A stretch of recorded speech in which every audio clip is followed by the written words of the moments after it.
Hello everyone, आपकी favourite channel manifesting everything में आपका स्वागत है।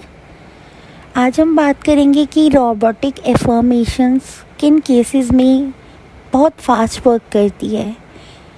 जैसे कि मैंने आप लोगों को पहले भी बताया है, ये तो मेरी बिल्कुल फेवरेट टेक्निक है।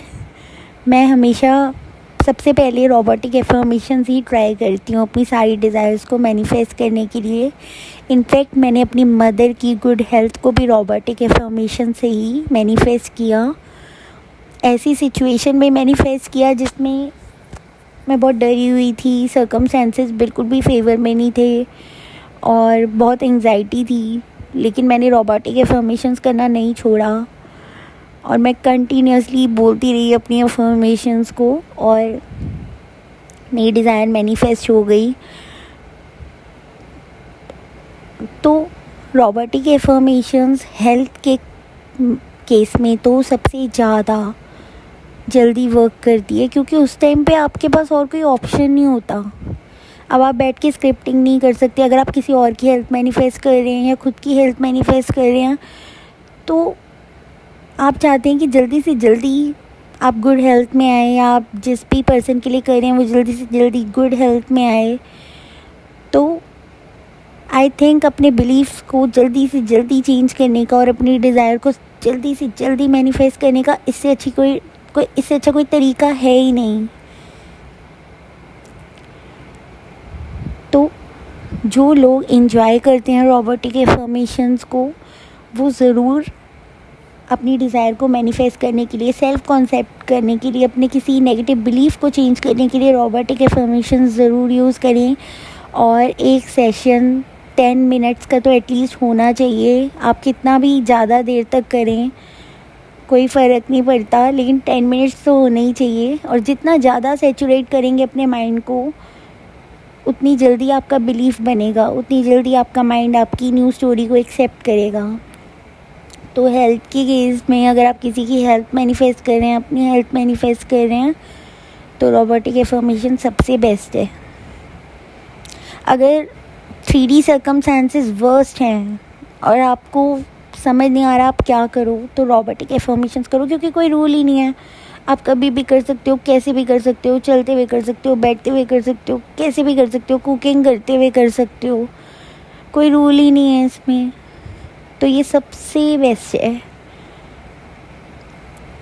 दूसरा, अगर किसी पर्टिकुलर टाइम फ्रेम में आपको अपनी डिज़ायर मैनिफेस्ट करनी है, आपके पास कोई ऑप्शन नहीं है। कितने लोगों ने तो उनको अपना रेंट पे करना था, उनके पास पैसे नहीं थे, 2-3 दिन में रेंट पे करना था, उन्होंने रोबोटिकली अफर्म किया और अनएक्सपेक्टेड सोर्सेज से उनके पास पैसा आ गया और उन्होंने अपना रेंट पे कर दिया। ऐसे ऐसे केसेस में भी रोबोटिक एफर्मेशंस, जब आपको पता है कि 2-3 दिन का टाइम है, आपके पास 4-5 दिन का टाइम है और उसी टाइम में आपको अपनी डिज़ायर को मैनिफेस्ट करना है, तो उसमें रोबोटिक एफर्मेशंस बेस्ट टेक्निक है। तो रोबोटिक एफर्मेशंस ट्राई करिए। एटलीस्ट 3 डेज़ तक एक एफर्मेशन लीजिए और उसको लूप पे बोलिए। आपको तेज़ बोलने की ज़रूरत नहीं, आप अपने मन में भी बोल सकते हैं। 3 डेज़ तक कोई भी एक अफर्मेशन लो, ये मैं आपको चैलेंज दे रही हूँ, और उसको लूप पे बोलो और देखो क्या होता है। और कुछ नहीं भी हुआ तो आपका माइंड तो बहुत अच्छी तरह सैचुरेट हो जाएगा। और एक बार माइंड ने एक्सेप्ट कर लिया आपके, तो आपकी 3D में तो वो चीज़ होनी ही है, डिज़ायर तो मैनिफेस्ट होनी ही है। कितने केसेस ऐसे भी हैं जिसमें किसी की शादी फिक्स हो गई थी, वो वहाँ शादी नहीं करना चाहते थे, उन्होंने अपनी शादी कैंसिल करवाई। बहुत चीज़ें हैं, बहुत इतनी स्टोरीज़ हैं ना। आई थिंक जहाँ तक मैं जानती हूँ सबसे ज़्यादा सक्सेस स्टोरीज़ रोबोटिक एफर्मेशंस की हैं, सबसे ज़्यादा सक्सेस स्टोरीज़ जहाँ तक मुझे लगता है, और जो मेरा एक्सपीरियंस रहा, और मेरे एक्सपीरियंस में तो रोबोटिक एफर्मेशंस बेस्ट हैं।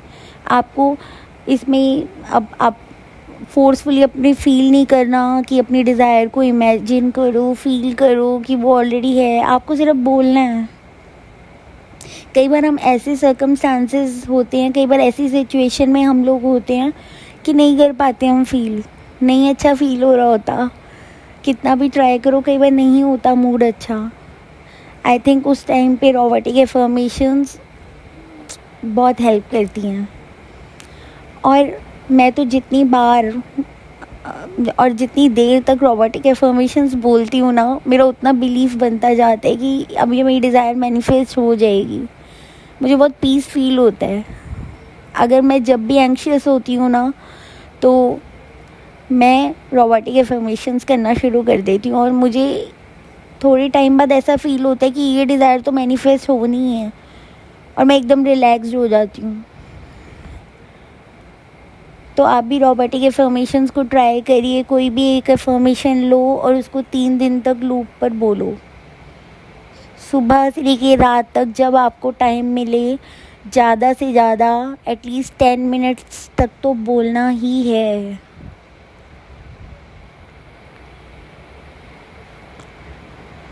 ओके गाइस, तो आज के वीडियो में इतना ही। Bye, happy manifesting.